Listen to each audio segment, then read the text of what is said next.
नमस्कार प्यारे बच्चों। आज हम सामाजिक विज्ञान में कक्षा 10 की पुस्तक लोकतांत्रिक राजनीति भाग 2 के प्रथम अध्याय सत्ता की साझेदारी का अध्ययन करेंगे।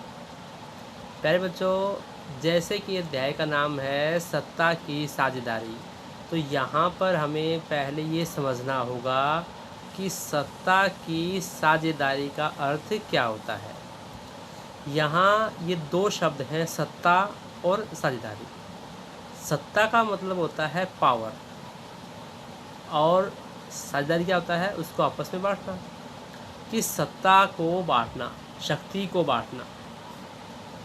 सत्ता की जो साझेदारी है एक ऐसी कुशल राजनीतिक पद्धति है जिसके द्वारा समाज के सभी वर्गों को देश की शासन प्रक्रिया में भागीदार बनाया जाता है, ताकि कोई भी वर्ग यह महसूस न करे कि उसकी अवहेलना हो रही है। अब इसको समझने के लिए मैं आपको एक एग्जांपल देता हूँ।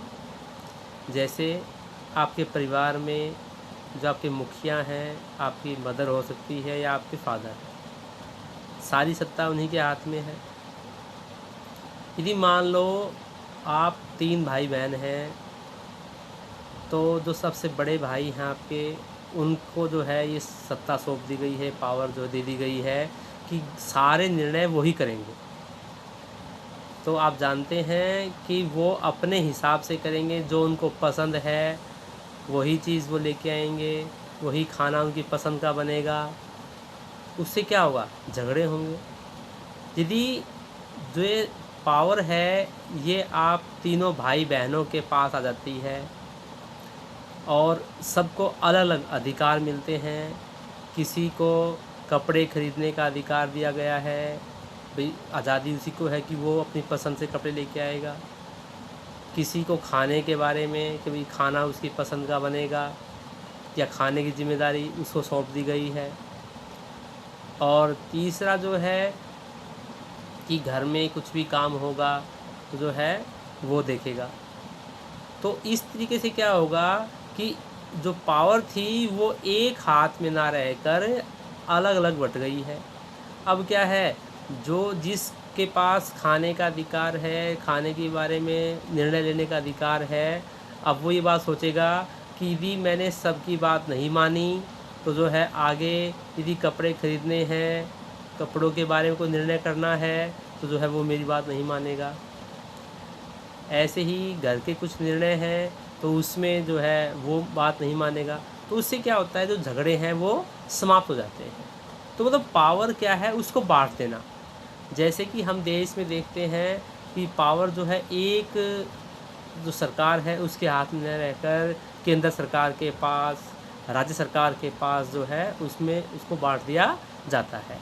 तो एक बार दोबारा से देखते हैं कि सत्ता की साझेदारी एक ऐसी कुशल राजनीतिक पद्धति है जिसके द्वारा समाज के सभी वर्गों को देश की शासन प्रक्रिया में भागीदार बनाया जाता है, ताकि कोई भी वर्ग यह महसूस ना करे कि उसकी अवहेलना हो रही है, कि सभी वर्गों को बराबर की जो है हिस्सेदार बनाया जाए।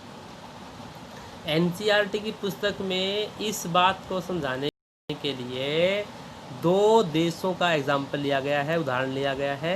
एक है बेल्जियम और एक है श्रीलंका। पहले हम बात करते हैं बेल्जियम की। बेल्जियम एक यूरोपीय देश है जो क्षेत्रफल में हमारे हरियाणा से भी छोटा है। मैं आपको दिखाता हूँ कि जो बेल्जियम है, यूरोप के मानचित्र में आप देखिए, ये जो है जिस सीमाएं हैं वो फ्रांस से लगती हैं, जर्मनी से। ये देखिए इधर इंग्लैंड के नीचे है, इधर इस साइड में है, ये फ्रांस के ऊपर ब्लू कलर में, इधर और लग्जमबर्ग। ये जो है इस तरह की स्थिति है। बेल्जियम यूरोपीय देश आपको बताया, छोटा देश है और हरियाणा से भी छोटा है। सीमाएं इसकी फ्रांस से, नीदरलैंड, जर्मनी और लग्जमबर्ग से लगती हैं। इस देश की आबादी 1 करोड़ से थोड़ी अधिक है। इस छोटे से देश के समाज की जातीय बनावट बहुत जटिल है। देश की कुल आबादी का 59% हिस्सा फ्लेमिश इलाके में रहता है और डच भाषा बोलता है। यहाँ पर जो आबादी है वो डच भाषा बोलने वालों की ज़्यादा है। 40% लोग जो है वेलोनिया क्षेत्र में रहते हैं और फ्रेंच भाषा बोलते हैं, और जो शेष 1% लोग जो हैं जर्मन भाषा बोलते हैं। तुर्की जो राजधानी है इसकी ब्रुसेल्स के 80% लोग फ्रेंच भाषा बोलते हैं और 20% लोग डच भाषा बोलते हैं। अल्पसंख्यक फ्रेंच भाषी लोग तुलनात्मक रूप से ज़्यादा समृद्ध और ताकतवर हैं। यदि हम ब्रुसेल्स की बात करें वहाँ तो फ्रेंच लोग ज़्यादा हैं, लेकिन यदि पूरे हम बेल्जियम की बात करते हैं तो वहाँ पर जो डच लोग जो हैं वो ज़्यादा हैं और फ्रेंच भाषी क्या है वो कम है। जैसे हमने देखा कि 59% लोग जो है वो डच भाषा बोलते हैं और 40% जो है वो फ्रेंच भाषा बोलते हैं। अल्पसंख्यक फ्रेंच भाषी लोग तुलनात्मक रूप से ज़्यादा समृद्ध और ताकतवर रहे हैं, भाई वहाँ उनकी जो आर्थिक स्थिति है वो काफ़ी अच्छी रही है। बहुत बाद में जाकर आर्थिक विकास और शिक्षा का लाभ पाने वाले डच भाषी लोगों को इस स्थिति से नाराज़गी थी। 1950 और 60 के दशक में फ्रेंच और डच बोलने वाले समूहों के बीच तनाव बढ़ने लगा। मुख्य रूप से यह समस्या ब्रुसेल्स में अधिक गंभीर थी।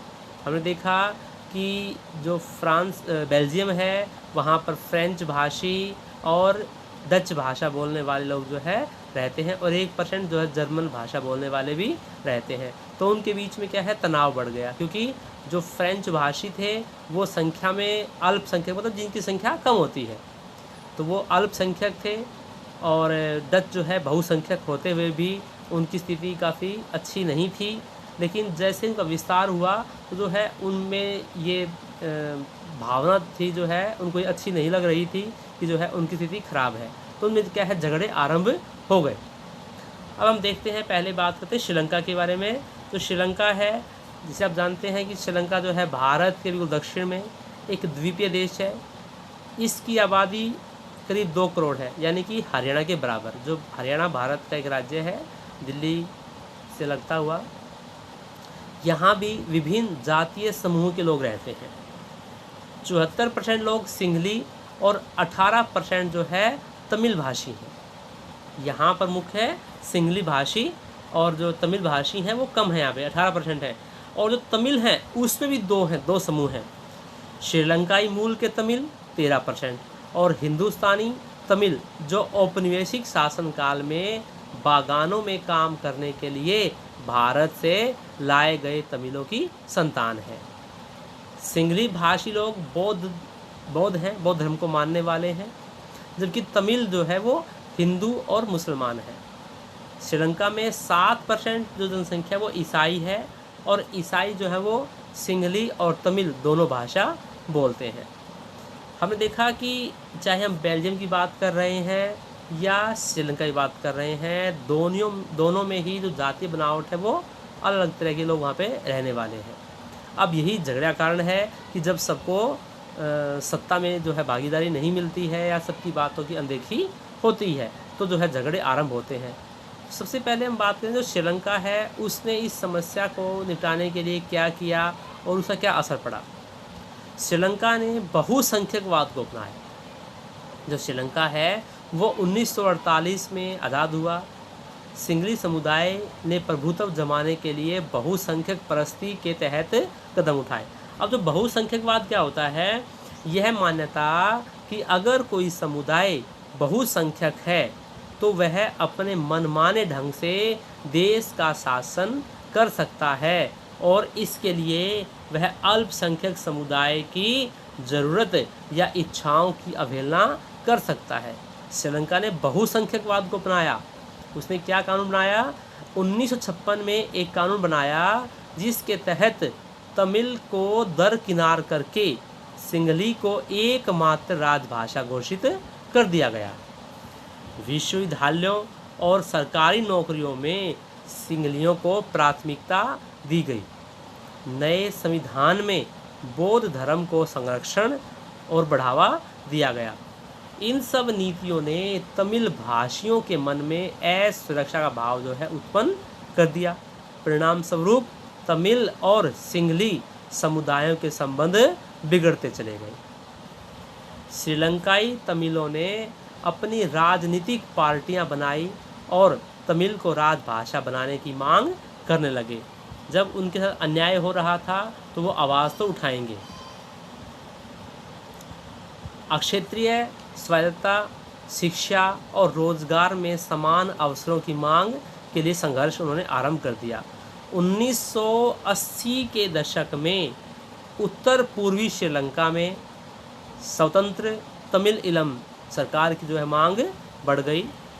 श्रीलंका में दो समुदायों के बीच पारस्परिक विश्वास ने बड़े टकराव का रूप ले लिया।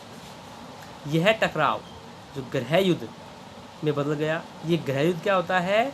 जब किसी देश में सरकार विरोधी समूह की हिंसक लड़ाई ऐसा रूप ले ले कि वह युद्ध सा लगे तो इसे गृह युद्ध कहते हैं।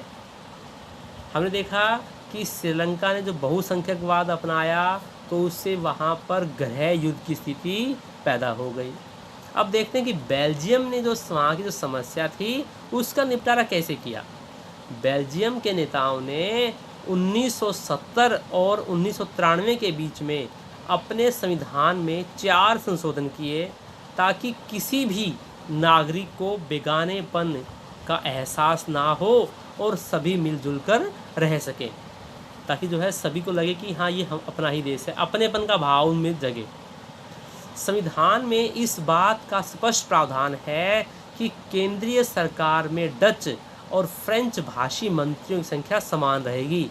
भले ही वहाँ पर डच भाषी क्या है ज़्यादा हैं 59%, और जो 40% है वो फ्रेंच भाषी हैं। उन्होंने निर्णय किया कि जो मंत्री बनेंगे वो संख्या में बराबर होंगे। कोई भी कानून दोनों भाषी समूहों के बहुमत से ही बनेगा, ये भी उन्होंने निर्णय किया।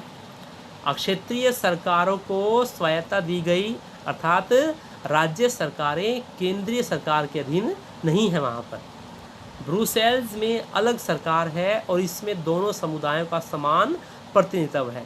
जैसे देखो, भले ही ब्रुसेल्स के अंदर 80% जो है वो फ्रेंच भाषी हैं और 20% डच भाषी हैं। उन्होंने वहाँ पर भी यही निर्णय किया कि जो मंत्री हैं वो समान रहेंगे। उसके अंदर भी केंद्रीय और राज्य सरकारों के अलावा तीसरे स्तर की सरकार अर्थात सामुदायिक सरकार भी है।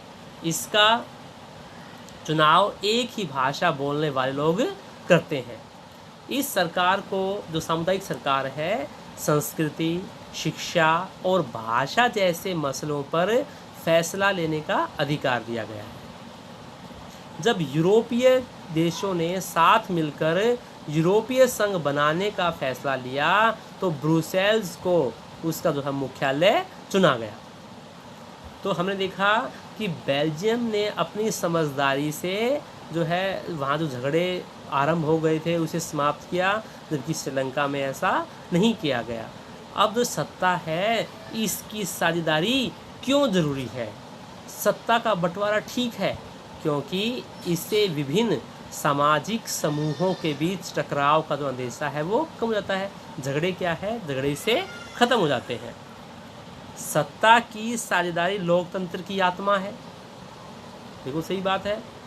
सत्ता की जो साझेदारी है 2 तर्कों पर आधारित है, युक्तिपरक और नैतिक तर्क। जो युक्तिपरक है इसमें हानि लाभ का सावधानी पूर्वक हिसाब लगाकर लिया गया फैसला, विभिन्न सामाजिक समूहों के बीच टकराव को कम करना, सामाजिक टकराव आगे बढ़कर हिंसा और राजनीतिक अस्थिरता का रूप ले लेते हैं और सत्ता में अधिक से अधिक लोगों को भागीदार बनाता है। ये युक्तिपरक है। इसमें हम देखते हैं कि लाभ हानि की जो है उसको देखकर ही समझदारी से जो है निर्णय लिया जाता है। नैतिक तर्क जो है, नैतिक तर्क सत्ता के बंटवारे के अंतर्भूत महत्व को बताता है।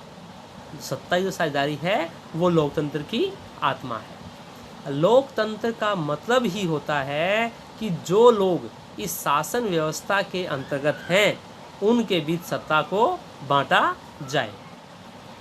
वैध सरकार वही है जिसमें अपनी भागीदारी के माध्यम से सभी समूह शासन व्यवस्था से जुड़ते हैं। अब हम बात करते हैं सत्ता की जो साझेदारी है इसके रूप। सत्ता की साझेदारी के अनेक रूप हो सकते हैं, जैसे शासन के विभिन्न अंग, जैसे सरकार है, जैसे भारत में हम देखते हैं सरकार के 3 अंग हैं, विधायिका, कार्यपालिका और न्यायपालिका। उनके बीच में सत्ता का बंटवारा करना, इसे हम सत्ता का क्षैतिज वितरण कहेंगे, क्योंकि सरकार के विभिन्न अंग एक ही स्तर पर रहकर अपनी अपनी शक्ति का उपयोग करते हैं। इस व्यवस्था को नियंत्रण और संतुलन की व्यवस्था भी कहते हैं। जो विधायिका है वो कानून बनाती है, जो कार्यपालिका है, विधायिका जैसे हमारे जो सांसद हैं, लोकसभा, राज्यसभा या विधानसभाओं सदस्य हैं, वो सब जो है विधायिका में आते हैं। कार्यपालिका जैसे जो हमारे मुख्यमंत्री हैं, मंत्री हैं या प्रधानमंत्री हैं, जो उसके मंत्री हैं, वो कार्यपालिका हिस्सा होते हैं। और न्यायपालिका जिसमें हमारे न्यायालय, सुप्रीम कोर्ट, हाई कोर्ट आते हैं। तो ये सभी जो है एक ही स्तर है इनका, तो इसे क्या, इसको सत्ता का क्षैतिज वितरण कहेंगे, क्योंकि सरकार के विभिन्न अंग एक ही स्तर पर रहकर अपनी अपनी शक्ति का उपयोग करते हैं। इस व्यवस्था को नियंत्रण और संतुलन की व्यवस्था भी कहते हैं।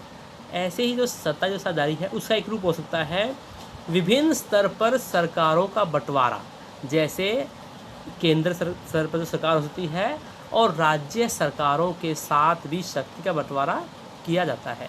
उच्च और निम्न स्तर की सरकारों के बीच सत्ता के ऐसे बंटवारे को ऊर्ध्वाधर, मतलब कि एक ऊपर और नीचे, केंद्र सरकार है फिर नीचे राज्य सरकारें हैं।